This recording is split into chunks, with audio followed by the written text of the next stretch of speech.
Hello, thanks for joining me, astrologer Patrick Arundell, for your astrological overview for week commencing the 25th of July. This week begins with a clustering of energy, a stellium, in the sign of Leo. Venus and Mercury in particular very closely aligned. This can create a lot of theatrical energy, a more dramatic landscape where creativity and personality can pulsate out around. So great if you want to demonstrate your talents in any way, shape or form. This can also be an enjoyable time for romance, sociability, or spending time encouraging your children, if you have any, on things that are important to them. Now there is a quarter moon which occurs in Taurus on Tuesday, which is a bit counterintuitive in the sense that Taurus can almost put a brake on the exuberance of the sun in Leo, but it can in some ways also be a good thing because it just reminds us not to be too free and easy with our time, resources, affections, energies in any way at all. And perhaps also with our generosity too. The sign of Leo is a very warm-hearted one. Of course, it's ruled by the sun, so the sun's at home here.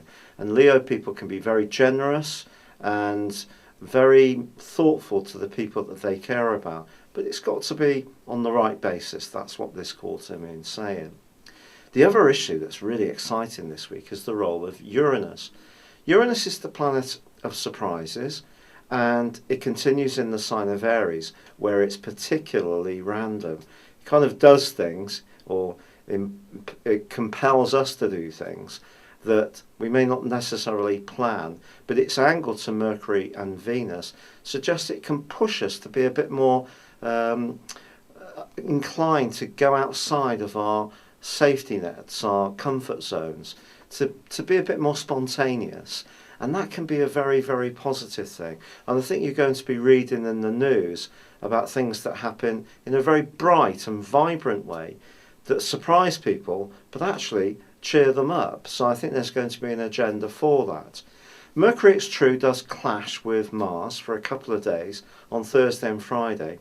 When these two are at right angle, you can get a situation where suddenly someone's words can irritate someone else or irritate the person who's hearing them, and suddenly there can be a sort of clash. It's not going to be long lasting. Mars continues in the sign of Scorpio, where it is more pugnacious and more forceful, but it's also the ruler of this sign, so it's very passionate. And I think it's just basically reminding us that if we do say things, we need to be sincere about them and not just saying anything to make sure that we're smoothing things over or saying what people want to hear.